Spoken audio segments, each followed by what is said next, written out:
In the winter of 1960, my stepbrother lived in the Haight-Ashbury, and he invited me to come to a job. And if I would come from South Dakota where I lived and move to San Francisco, that he had a job waiting for me. All I had to do was get out here, and if I was interested in taking the job. Promptly, I came out.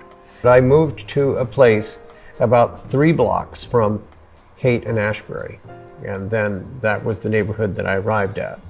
And I would walk to the Haight-Ashbury and experience the summer of love every day.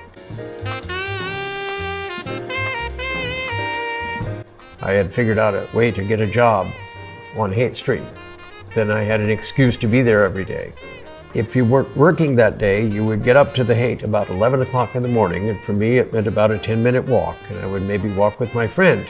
And we'd walk the length of the street, seeing new people, seeing people that we knew before, and our objective would be to get to Hippie Hill by about 1 o'clock. And on Hippie Hill, the sun would shine, and you'd sit on the hill and probably smoke grass, or dance, or people would play drums, or you just hang out in the sun. We sold a colorful newspaper for 50 cents, and we would get these newspapers 25 at a time, and we'd sell them to the tourists. And in the process, we'd make a quarter each time we sold a newspaper. I remember one time we sent our group to go to visit the Hopi Indians who lived at Big Mountain in New Mexico. And that's something that would be found in the Oracle. Issue 8 would be the story of the Hopi Indians and what their prayer for peace was.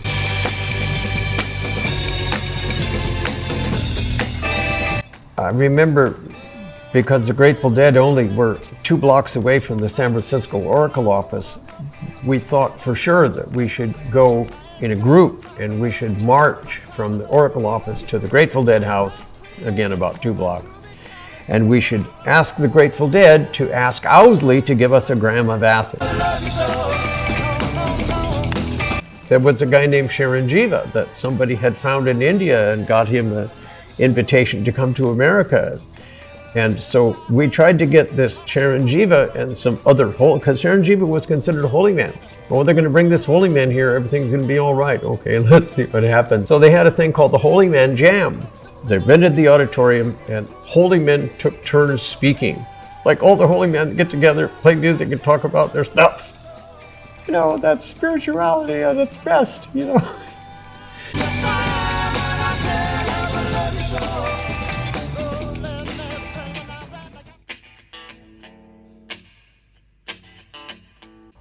It seems to me that the Summer of Love was so populous and extravagant that it was in the mind of the San Francisco officials not to have this happen next year. You know, the city probably wasn't willing to admit what's going on. Thousands of new people coming to town every day with no place to sleep, nothing to eat, you know, but the Diggers tried to do something about it. And when I look in my window, I went to a Digger house because there was about 6 of them, and I was interested in seeing what was going on there. And then I found that there was 50 or 60 people in the house, which was a lot of people for one house. As to what they did there, they would cook food for people and serve free food in the park at some location. So, oh, this is pretty cool. So I decided at the time I'm going to live at that house. And so I stayed there for about a week. I forget where I slept because people slept all over the places, on the floor, on the couch, on the stairway. So this was one of about 6 Digger houses. I suspect they were all pretty crowded at night, and that they all cooked for some feeding station or from some place. So they brought a lot to the community, and they enabled the support of what was going on.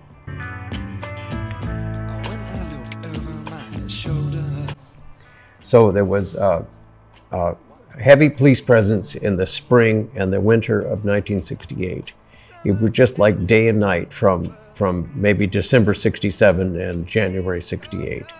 And now all of a sudden when you walk up on 8th Street, you're going to get harassed no matter who you are, and shaken down often for no reason. And then the Diggers hosted this thing called Death of a Hippie, which was a parade, and it's probably in January of 68 or something. And even though I was in the parade, I wondered, why are they doing this? You know, nobody that I know is dying, you know, and how can they just say this is the end of anything? In my mind, it was heavy police presence. Must be the season of the witch. Must be the season of the witch, yeah. I didn't leave till 1970, and then because I had friends move to Nevada, and I decided to go with them. And it was Valentine's Day, and I found myself in Reno without a date, and I thought, what in the world am I doing here? Well, I wanted to find a girlfriend. I should go to a place where I got a better chance. Packed up and drove out of town and came back to San Francisco. Long live enthusiasm. Right. You're gonna find a better girlfriend in San Francisco than in Reno. Long live enthusiasm. Still 40 years later. Yeah, right. Still having a time in my life.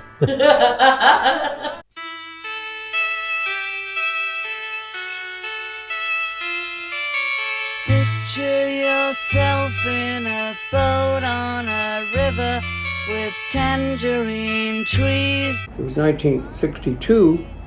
I was kind of a psychedelic scientist that didn't have any psychedelics but had that kind of interest. I lived in a commune, and we had dinners every night, and sometimes there would be guests. And one of these nights, the guest had just come from the actor's workshop, and his story that he told at the dinner table was somebody that was at the actor's workshop offered to LSD. 6 or 7 of us had an LSD experience for the first time. And I remember one time during that experience, the phone rang, and we just laughed and didn't answer it. There didn't seem to be conceivable that anyone that would be on the phone could understand where our heads were at. We laughed so much that day that we could feel the stretch in the muscles on our face and the exercising of our stomach because we did so much laughing.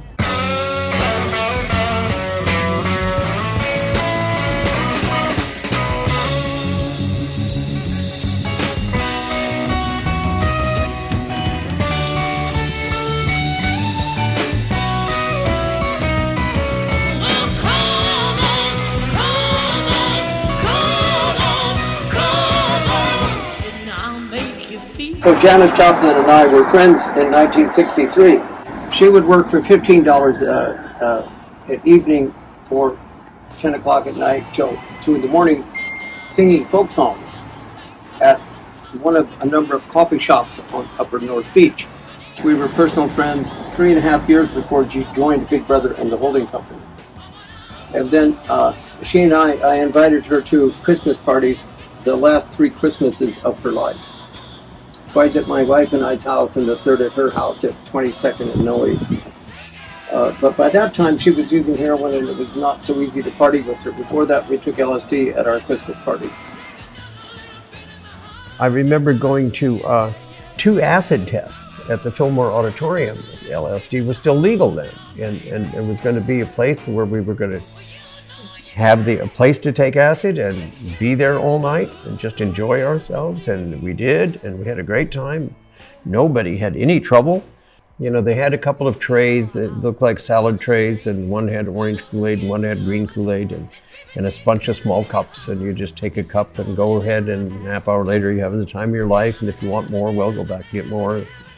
Then they had a monument, structure, a metal sculpture structure in the middle of the dance floor. And when the band quit playing to take a break, people hovered around this sculpture and started banging on it. And it was like having 10 drums built into a structure. And so people just entertained themselves banging on this structure. It was pretty cool. I remember discussing that I could see the waves of telepathies above the people in 40-foot wavelengths. The thing about the acid test was it just went so smoothly. So by the time LSD was made illegal was October 6th, 1966, and there was an event in the Panhandle. So I rented a motor scooter and borrowed a movie camera and shot 3 rolls of film. Did a good job shooting the film, operating a camera I'd never operated before. Rented the motorcycle, rode to the event, shot the film, took the motorcycle back, took the bus back home, all while on 3 hits of acid or something like that. Do you have film? Do you have that still? The same acid or the film? Film.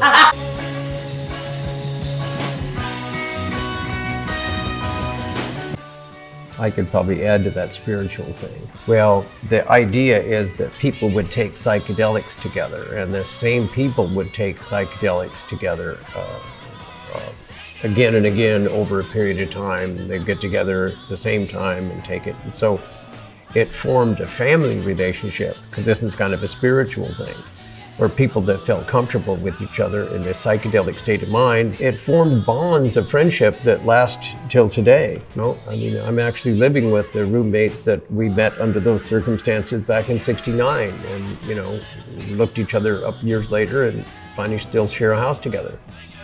So we took psychedelics in friendship circles and formed families out of it.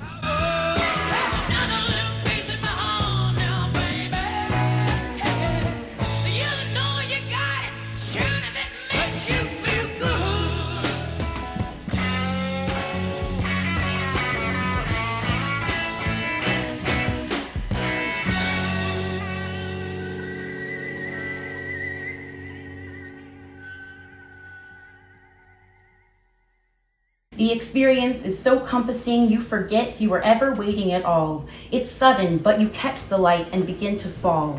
It burns through you with all the pleasures of existence. Every molecule of your being vibrates in a harmonious song that rings in your ears. Phenomenal eroticism that validates why you are here. As you continue to fall, you outwardly call all the fantasies that please the muses who have been watching for centuries. Swirling sensations, elations, and visions accumulate like condensation on your soul. What we see in ourselves, we create in ourselves, and be sure what you're seeing is what you'd like to create. What you see in another, you create in another. So be sure what you're seeing is what you'd like to create. What you see in the world, you create in the world. So be sure what you're seeing is what you would like to create. What time is it? My friend Otis has a watch that says now. The music and the dance. I even have a band here, and it says, live, love, laugh, and dance. Live, love, laugh, and dance. Live, love, laugh, and dance. Love supreme, love supreme, love supreme, love supreme, love supreme, love supreme, love supreme, love supreme, love supreme, love supreme, love supreme, love supreme, love supreme, love supreme.